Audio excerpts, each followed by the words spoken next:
অধিক পরিমাণ দোয়া করা। রমজান মাসে রোজা রেখে আমরা বেশি বেশি দোয়া করব। চলতে ফিরতে উঠতে বসতে দোয়া করতে পারেন। আমাদের মায়েরা অনেকে শুনছেন আমাকে, রমজান মাসে আপনি গৃহস্থলী কাজ করছেন, রান্না বাড়া করছেন, ঘর ঝাড়ু দিচ্ছেন, আর মনে মনে আল্লাহর সাথে কথা বলেন। দোয়া মানে আল্লাহর সাথে কথোপকথন। আল্লাহ, আপনি আমাকে মাফ করে দেন, আমার বাবাকে মাকে মাফ করে দেন, সন্তানগুলোকে হেদায়েত দান করেন, চোখের পানি ফেলেন। নিয়মতান্ত্রিক দোয়া, বসে বসে হাত তুলে দোয়া করবেন কিবলামুখী হয়ে। আবার চলতে ফিরতে উঠতে বসতে, এমনকি ওযু নাই সে অবস্থায় দোয়া করবেন।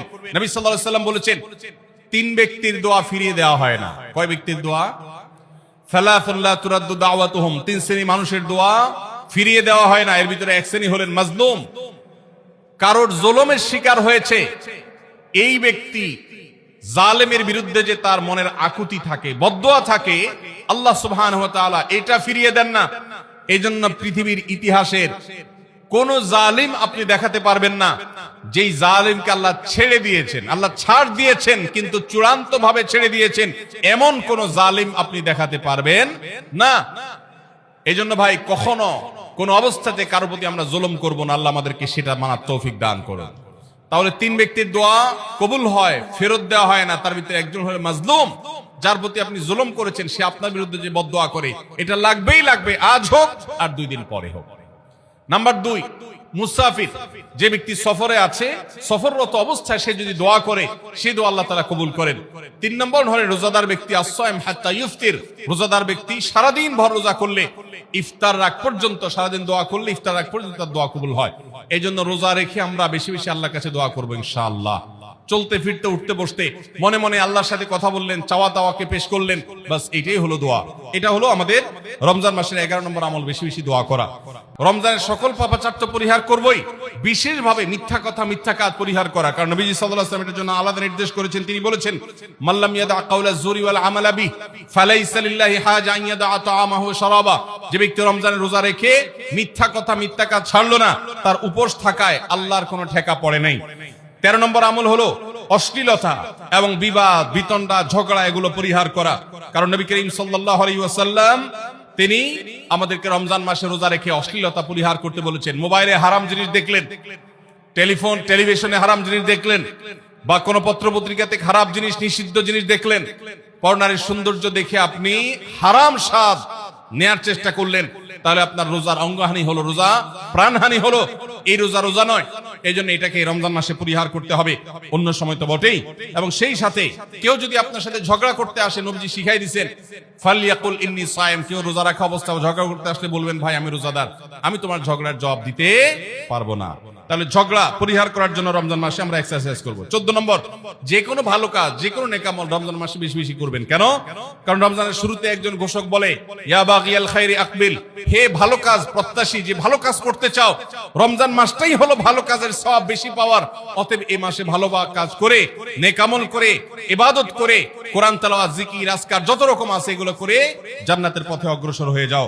16 নম্বর আমল হলো রোজাদারকে ইফতার করানো, অর্থাৎ নিজে ইফতার করার পাশাপাশি অন্য কোন রোজাদারকে ইফতার করাইলে আল্লাহ তাআলা ওই রোজাদার যে পরিমাণ সওয়াব পাবেন, আপনাকেও সেই পরিমাণ সওয়াব দিবেন ইনশাআল্লাহ।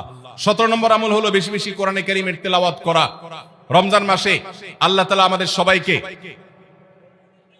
15 নম্বর বাদ গেছে, মাশাআল্লাহ, এত মনোযোগ সহকারে কথা বলছে এবং নোট করছে দেখা যাচ্ছে। তাহলে আমরা আবার পেছনে যাচ্ছি ইনশাআল্লাহ। 15 নম্বর আমল হলো বেশি বেশি ইস্তেগফার করা। বেশি বেশি কি করা? ইস্তেগফার করা, অর্থাৎ ক্ষমা প্রার্থনা করা। কেন ক্ষমা প্রার্থনা বেশি করবেন? কারণ নবী করিম সাল্লাল্লাহু আলাইহি সাল্লাম বলেছেন, ওয়ালিল্লাহি উতাকাউ মিনান নার ওয়া যালিকা ফি কুল্লি লাইলা, রমজানের প্রত্যেক রাতে আল্লাহ তাআলা বহু মানুষকে জাহান্নাম থেকে মুক্ত ঘোষণা করেন। ভাইরা আমার, আমাদের পাপাচারের কারণে জাহান্নামীদের তালিকা নাম উঠে থাকলেও রমজানে আল্লাহ বহু মানুষকে ঠিক দেন যে এই লোককে জান্নাতি ঘোষণা করা হলো, জাহান্নাম থেকে মুক্ত ঘোষণা করা হলো। এই জন্য এই মাসে আল্লাহর কাছে বেশি বেশি মাফ চাইতে হয়, ইস্তেগফার করতে হয়, চোখের পানি ফেলে দোয়া করতে হয় যে আল্লাহ আপনি মাগফিরাত নসিব করেন। এটা হলো 15 নম্বর আমল। 16 নম্বর আমল হলো রোজাদারকে ইফতার করানো। নিজে ইফতার করবেন, পাশাপাশি রোজাদার ব্যক্তিকেও ইফতার করাবেন। নবী সাল্লাল্লাহু আলাইহি সাল্লাম বলেছেন, যদি কোনো ব্যক্তি কোনো রোজাদারকে ইফতার করায়, তাহলে যেই ব্যক্তি তাকে ইফতার করালেন তার রোজার সওয়াব তো সে পাবেই, আপনি ইফতার করায়া সমপরিমাণ সওয়াব লাভ করবেন ইনশাআল্লাহ। অতএব মসজিদে ইফতার দেওয়ার ব্যবস্থা করা যেতে পারে, রাস্তাঘাটে, বিশেষ করে পাবলিক পরিবহনে, এমনকি প্রাইভেট গাড়িতেও সন্ধ্যার সময়, ইফতারের সময় অনেক সময় খাবার থাকে না, তখন আপনি রাস্তা দাঁড়িয়ে যদি সামান্য একটু খেজুর, সামান্য একটু পানি বিতরণ করতে পারেন, তাহলে সওয়াবটা পাওয়া যেতে পারে। আপনার বাসায় আশেপাশে অনেক অভাবী মানুষ আছে, তাদের বাসায় আপনি ইফতার পৌঁছে দিতে পারেন, এর মাধ্যমে রোজাদারকে ইফতার করানোর সওয়াব পেতে পারেন। 17 নম্বর আমল হলো বেশি বেশি কোরআনে কারীমের তিলাওয়াত করা। কোরআনে কারীমের তেলাওয়াত রমজান মাসে বেশি বেশি করব। কেন? কারণ হলো এই মাসটাই হলো কোরআন নাজিলের মাস। আল্লাহ তাআলা রমজান মাসে কোরআন নাজিল করেছেন। আল্লাহ বলেছেন, শাহরু রমাদান আল্লাযী উনজিলা ফীহিল কুরআন হুদাল লিন-নাস ওয়া বায়িনাতিন মিনাল হুদা ওয়াল ফুরকান। রমজান মাস এমন মাস যে মাসে আল্লাহ তাআলা কোরআন নাজিল করেছেন, এইজন্য এই মাসে বেশি বেশি রোজ কোরআন তেলাওয়াত করতে হবে। নবী করিম সাল্লাল্লাহু আলাইহি ওয়াসাল্লাম বেশি বেশি রমজান মাসে কোরআন তেলাওয়াত করতেন। আমাদের পূর্বসূরি সালাফগণ কেউ কেউ রমজান মাসে অন্য সব আমল কমিয়ে দিয়ে কোরআন তেলাওয়াতটা সবচেয়ে বেশি করতেন। এইজন্য দিনে এবং রাতে বেশি বেশি করে কোরআন শুদ্ধতার সাথে, সৌন্দর্যের সাথে তেলাওয়াত করব, অর্থ সহকারে বুঝে পড়ার চেষ্টাও পাশাপাশি করব ইনশাআল্লাহ। 18 নম্বর আমল হলো কোরআন পরস্পরকে শোনাশুনি করা, বুঝে পড়া। অর্থাৎ আপনি কোরআন তেলাওয়াত করবেন, আপনার স্ত্রী শুনবে, আপনার মা শুনবে, আপনার বোন শুনবে, আবার তারা তেলাওয়াত করবে, আপনি শুনবেন। আমরা তারাবির নামাজে এক পক্ষীয় তেলাওয়াত শুনি, হাফেজ সাহেব তেলাওয়াত করেন, আমরা শুনি, কিন্তু আমরা তেলাওয়াত করে আরেকজন শুনবে, এটা হয় না। নবী সাল্লাল্লাহু আলাইহি সাল্লাম রমজান মাস আসলে জিবরিল ফেরেশতার সাথে কোরআন শোনাশুনি করতেন। জিবরিল তেলাওয়াত করতেন, নবীজি শুনতেন, আবার আমাদের নবীজি তেলাওয়াত করতেন, জিবরিল শুনতেন। এটা একটা সুন্নাত। এই সুন্নাতটা বিলুপ্ত হয়ে গেছে, এটা নিয়ে চর্চা নাই। এজন্য আমরা এটা বাসা বাড়িতে নতুন করে জিন্দা করব। আল্লাহ আমাদেরকে তৌফিক দান করুন। 19 নম্বর আমল হলো দান সাদাকা বেশি বেশি করা। নবীজি সাল্লাল্লাহু আলাইহি সাল্লাম এমনিতেই প্রচুর পরিমাণ দান করতেন, কিন্তু রমজান আসলে তার দানশীলতার পরিমাণ আরো বেড়ে যেত। এইজন্য অভাবী, প্রতিবেশী, গরিব, দুঃখী সবার ঘরে ঘরে আমরা আমাদের সাধ্য অনুযায়ী দান পৌঁছানোর চেষ্টা করব রমজান উপলক্ষে। এটা রমজানের 19 নম্বর স্পেশাল আমল, বিশেষ আমল। 20 নম্বর রমজানের কর্মসূচি হলো ভোর রাতে দোয়া করা। কারণ সারা বছর ভোর রাতে তাহাজ্জুদের নামাজ পড়া বা দোয়া করার সুযোগ আমাদের হয় না, কিন্তু রমজানের সাহরি খেতে তো এমনি উঠেন। অতএব এই টাইমে দোয়া কবুল হয়। 24 ঘন্টার ভিতরে দোয়া কবুলের সবচেয়ে মোক্ষম সুযোগ, সবচেয়ে আদর্শ সময় হলো এই তাহাজ্জুদের সময়টা। ভাইরা আমার, ঢাকার একটি বড় কোম্পানি, বাংলাদেশের সবচেয়ে বড় শিল্প প্রতিষ্ঠান বললে ভুল হয়তো হবে না, অন্তত এটুকু বলা যায় যে প্রথম 3-4টি বড় প্রতিষ্ঠানের একটি। এরকম একটা প্রতিষ্ঠানের একজন কর্মকর্তা বছর 2-3 আগে আমার সাথে হঠাৎ দেখা।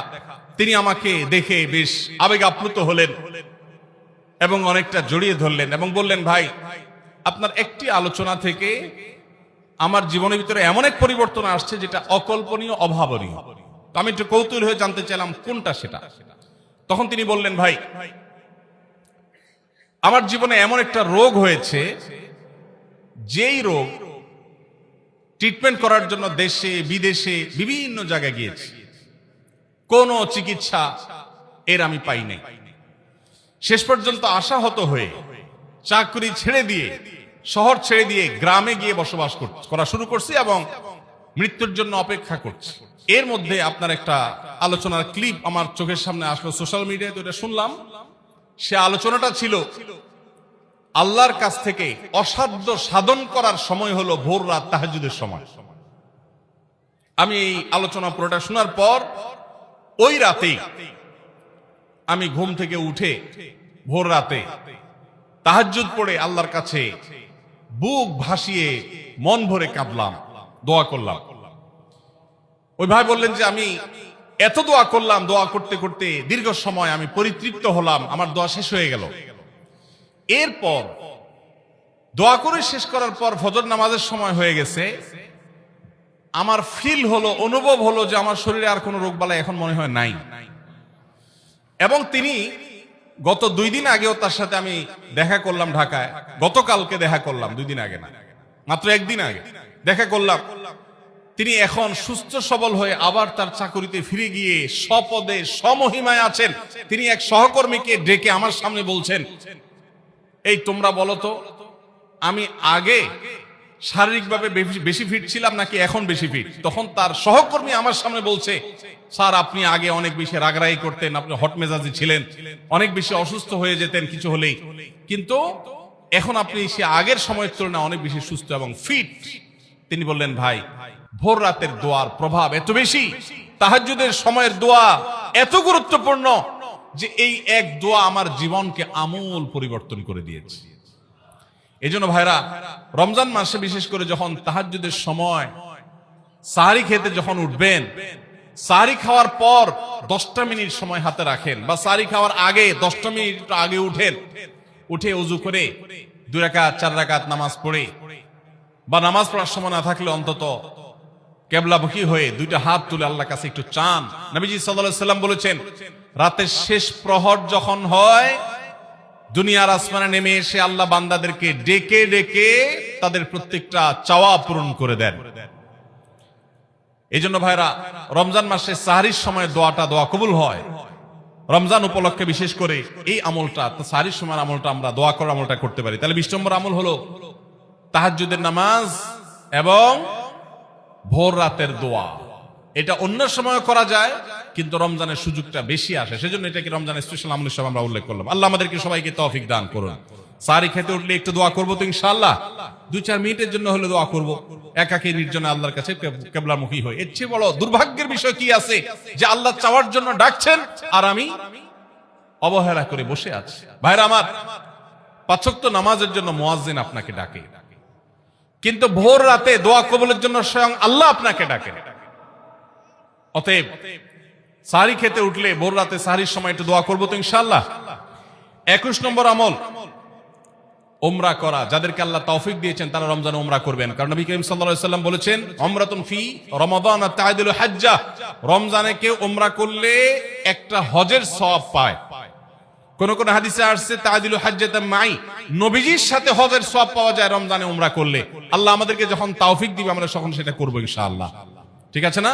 নিয়ত করেন, দোয়া করেন, আল্লাহ একসময় তৌফিক অবশ্যই দিবেন। 22 নম্বর আমল হলো রমজানের শেষ 10 দিন মসজিদে ইতিকাফ করা। গুরুত্বপূর্ণ একটা পয়েন্ট, মসজিদে ইতিকাফ করা। খুব মনোযোগ দিয়ে শুনি। রাসূল করিম সাল্লাল্লাহু আলাইহি সাল্লাম রমজানের রোজা ফরজ হওয়ার পর থেকে নিয়ে তার মৃত্যু পর্যন্ত 1টি বছরের জন্য রমজানের শেষ দশক মসজিদে ইতিকাফ করা ছাড়া ছিলেন না। একবার তিনি মসজিদে ইতিকাফে বসেছেন, কিন্তু ইমার্জেন্সি একটা কাজে মসজিদ থেকে তাকে বের হতে হয়েছে। এই জন্য তিনি পরের বছর 20 দিন ইতিকাফ করেছেন। 10 দিন হলো ওই বছরের, আর 10 দিন হলো আগের বছরে যে ইতিকাফ ভেঙে ফেলেছেন সেটার ইতিকাফের কাজা। তার মানে হলো নবীজির জীবনে কখনো ইতিকাফ 1 বছর একটা রমজান মাসেও ছাড়েন নাই। এত গুরুত্বপূর্ণ আমল যে রমজানের এই আমলটা তিনি কখনোই ছাড়েন নাই। দুর্ভাগ্য আমাদের, এখানেও হয়তো বেশিরভাগ মুসলমান আমরা জীবনে একবারের জন্য রমজানের শেষ 10 দিন ইতিকাফ করি নাই। যে আমল নবীজি জীবনে কখনো ছাড়েন নাই সেটা আপনি জীবনে একবারও করেন নাই, এর চাইতে বড় হতভাগা উম্মত আর কি হতে পারে? ভাইরা আমার, 3টি আমলের নগদ তৃপ্তি আমি অন্তত অনুভব করি। আমি আমার সে অভিজ্ঞতার আলোকে আপনাদের উদাত্ত আহ্বান করতে চাই, রমজানের শেষ দশকে আপনারা ইতিকাফ করুন। যে 3টি আমলের তৃপ্তি, নগদ স্বাদ, অবর্ণনীয় ভালো লাগা কাজ করে, অন্তর জগতে প্রশান্তিতে পরিপূর্ণ হয়ে যায়, সেই 3টি ইবাদতের একটি হলো আরাফাতের ময়দানের দোয়া। এটার সাথে কোনো কিছুর কম্পেয়ার হয় না, অবর্ণনীয় এক তৃপ্তি লাগে আরাফাতের ময়দানে দোয়া করতে। দ্বিতীয় হলো সিজদায় গিয়ে চোখের পানি ফেলে আল্লাহর কাছে দোয়া করতে অসম্ভব ভালো লাগা কাজ করে, ভোর রাতে দোয়াতেও একই স্বাদ পাওয়া যায়। আর 3 নম্বর হলো রমজানের শেষ দশকের ইতিকাফ। ইতিকাফ যে একবার করেছে সে জীবনে বারবার করে, তাকে আর ফেরানো যায় না। এজন্য ভাইরা, রমজানের শেষ দশকে আমরা আল্লাহর ঘরে বসে গিয়ে ইতিকাফ করার চেষ্টা করবো তো ইনশাআল্লাহ। অনেক এলাকা বৃদ্ধ মানুষ, বুড়া মানুষ বসায় দেওয়া হয় টাকা পয়সা দিয়ে। যে টাকা নিয়ে ইতিকাফ করে সেও গুনাহগার, আর যারা টাকা নিয়ে ইতিকাফে বসায় তারাও গুনাহগার, কারণ ইবাদত টাকা পয়সা দিয়ে চলবে না। রমজানের শেষ দশক মসজিদে ইতিকাফ করবো তো ইনশাআল্লাহ। আল্লাহ আমাদেরকে তৌফিক দান করুন। যুবক ভাইরা, একটাবার বসে দেখেন, অসম্ভব ভালো লাগা কাজ করে, মনে হয় যে আল্লাহর মেহমান আমি, এই ফিলটা হয়। কারণ আল্লাহর ঘরে এসে বসে আছেন আপনি কারোর কাছে কোনো কিছু চেয়েছেন, চাইতে চাইতে একটা পর্যায়ে তার পাও জড়িয়ে বসে গেলেন, একদম বসে গেলেন, তার ঘরের সামনে বসে পড়লেন। ইতিকাফটা অনেকটা এরকম। রমজানের প্রথম 20 দিন আল্লাহর কাছে হাত দিয়ে দোয়া করলাম, আর শেষ 10 দিন একজন মসজিদে গাঁটটি বসকা নিয়ে পড়ে গেলাম। ব্যাপারটা হলো কারো পায়ে ধরে পড়ে যাওয়ার মতো। আশা করা যায় ইতিকাফকারীকে আল্লাহ তাআলা ক্ষমা না করে মসজিদ থেকে ফেরাবেন না। এজন্য ইতিকাফ করার চেষ্টা করবো তো ইনশাআল্লাহ। আমরা ব্যস্ততার অজুহাত দেই। ভাইরা আমার, যে কোনো মুহূর্তে দুনিয়া থেকে চলে যেতে হতে পারে। এই জন্য এই রমজানে প্ল্যান করেন, যত ব্যস্ত হন না কেন। আমি তো আমার সমস্ত ব্যস্ততাকে এক পাশে ঠেলে রেখে, আল্লাহ আমাকে যখন থেকে তৌফিক দিয়েছেন রমজানের শেষ দশকে ইতিকাফ ছাড়া বাইরে থাকবো এটা চিন্তাও করি না।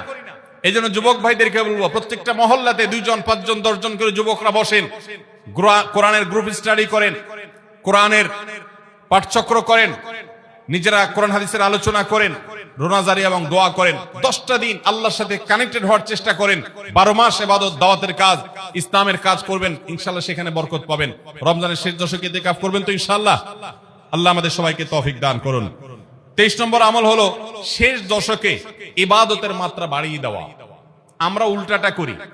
আমাদের দেশে রমজানের প্রথম দশকে মসজিদ ফুল হয়ে, বারান্দা ফুল হয়ে, রাস্তায়ও মুসল্লি দাঁড়ায়। আর 10 রমজান চলে গেলে 20 রমজান পর্যন্ত বাহিরের মুসল্লি কমতে কমতে বারান্দার মুসল্লি কমে ভিতরে চলে আসে। আর শেষ 10 দিনে আসলে, ঈদের দিনগুলো যখন কাছে আসে, তখন 5 ওয়াক্ত নামাজের ওই নিয়মিত মুসল্লি ছাড়া বাকিগুলো সব উধাও হয়ে যায়। নবী সাল্লাল্লাহু আলাইহি সাল্লাম কি করতেন? তার উল্টাটা। আমাদের আয়েশা বলেছেন, কানা ইয়াজিতাহিদু ফীহি মা লা ইয়াজিতাহিদু ফী গায়রি। আমাদের নবীজি সাল্লাল্লাহু আলাইহি সাল্লাম রমজানের শেষ দশকে ইবাদতের জন্য যত কষ্ট করতেন, যত সাধনা করতেন, অন্য কোন সময় ইবাদতের জন্য এত সাধনা করতেন না। অথচ আমরা দেখা যায় শেষ দশক অবহেলা কাটাই। এইজন্য ভাইরা, শেষ দশকে ইবাদতের পরিমাণ আরো বাড়িয়ে দিতে হবে, আমলের পরিমাণ বাড়িয়ে দিতে হবে। এটাই আল্লাহ তাআলার নির্দেশনা, সেটাই রমজানের শেষ দশকের আমল। 24 নম্বর আমল হলো শেষ দশকে পরিবারকে ঘুম থেকে ডেকে তোলা। এটা আলাদা সুন্নাহ। নবী সাল্লাল্লাহু আলাইহি সাল্লাম রমজানের শেষ দশক হলে কানা ইযা দাখালাল আশর আহইয়া লাইলা ওয়া আইকাযা আহলা। তিনি পরিবারকে ঘুম থেকে ডেকে তুলতেন এবং স্ত্রী সঙ্গ ত্যাগ করতেন। শেষ দশক কোমর বেঁধে ইবাদত করতেন। এটা 24 নম্বর আমল। তাহলে শেষ দশক পরিবারকে ঘুম থেকে রেখে তোলা। নবীজি অন্য কোন সময় ঘুম থেকে ইবাদতের জন্য ডাকতেন না, নফল নামাজ যার ইচ্ছা সে পড়বে, ইচ্ছা পড়বে না। কিন্তু শেষ দশক এত বড় অফার, এত বড় সুযোগ, কারণ লাইলাতুল কদর শেষ দশকে আছে। এই জন্য এই দশকে ইবাদতের জন্য পরিবারকে তিনি ডেকে তুলতেন। তারা শুয়ে থাকুক, তিনি এটা সহ্য করতেন না। এই জন্য 24 নম্বর আমল হলো রমজানের শেষ দশকে পরিবারকে ঘুম থেকে ডেকে তোলা এবং স্ত্রী সঙ্গ ত্যাগ করা শেষ দশকের জন্য। 25 নম্বর আমল হলো লাইলাতুল কদর অনুসন্ধান করা। রমজানের শেষ দশকের প্রত্যেকটা রাতে কিন্তু শবে কদর হতে পারে, বিশেষ করে বেজোড় রাতে 21, 23, 25, 27, 29 এই রাতগুলোতে লাইলাতুল কদর হওয়ার সম্ভাবনা অনেক জোরালো। সৌদি আরবের মানুষ তাদের বেজোড় রাতে তালাশ করবে, আমরা আমাদের বেজোড় রাতে তালাশ করব ইনশাআল্লাহ। নবীজি সাল্লাল্লাহু আলাইহি সাল্লাম বলেছেন যে তাহাররাউ লাইলাতুল কদর ফিল বিতি মিনাল আশরিল আওয়াখির মিন রমাদান। রমজানের শেষ দশকের বেজোড় রাতগুলোতে তোমরা শবে কদর হতে পারে সে আশা বেশি বেশি করে ইবাদত বন্দেগী করো। লাইলাতুল কদর ইবাদতকে আল্লাহ বলেছেন লাইলাতুল কদরি খায়রুম মিন আলফি শাহর। 1000 মাস, 1000 মাস ইবাদত করলে যে সওয়াব পাওয়া যাবে, লাইলাতুল কদরের এক রাতের ইবাদতের সওয়াব তার চাইতে বেশি হবে। সেই রাত কোনটা আল্লাহ নির্দিষ্ট করেন নাই। এজন্য শেষ দশকের প্রত্যেকটা রাতেই ইবাদত করার চেষ্টা করা, স্পেশালি বেজোড় রাতগুলোতে। 26 নম্বর আমল হলো লাইলাতুল কদরের আশায় বিশেষ দোয়া পড়া। সেটা কি? আল্লাহুম্মা ইন্নাকা আফুউন তুহিব্বুল আফওয়া ফাআফু আন্নী। হে আল্লাহ, আপনি ক্ষমাশীল, আপনি ক্ষমাকে ভালোবাসেন, অতএব আমাদেরকে ক্ষমা করে দিন। এটা রমজানের শেষ দশকের প্রত্যেক রাতে পড়বেন। যে রাতটা একটু শান্ত শিষ্ট, একটু শীতল, একটু বৃষ্টিভাব, একটু লাইলাতুল কদরের আবহাওয়া বোঝা যায়, সেই রাতকে লাইলাতুল কদর আশা করে, প্রত্যাশা করে বেশি বেশি দোয়া পড়বেন। আল্লাহুম্মা ইন্নাকা আফুউন তুহিব্বুল আফওয়া ফাআফু আন্নী। তাহলে 26 নম্বর আমল হলো লাইলাতুল কদরের দোয়া পড়া। আর 27 নম্বর সর্বশেষ আমল হলো ফিতরা আদায় করা। অর্থাৎ রমজান মাসের রোজাতে যদি ভুল ত্রুটি হয়, এটা রিফাইন্ডের কাজ হয়ে যায়, রিফ্রেশমেন্টের কাজ হয়ে যায় ফিতরার মাধ্যমে। প্রত্যেক সচ্ছল ব্যক্তি তার নিজের পক্ষ থেকে, নিজের স্ত্রী এবং নিজের ছোট বাচ্চাদের তরফ থেকে ফিতরা আদায় করবেন। প্রাপ্তবয়স্ক সন্তান থাকলে তারা তাদেরটা আদায় করবে, আর না হলে বাপু তাদেরটা আদায় করতে পারে। ফিতরা স্বরূপ গরিবদের বাসায় একদিনের খাবার এটা পৌঁছে দিতে হবে। এটা হলো ফিতরা।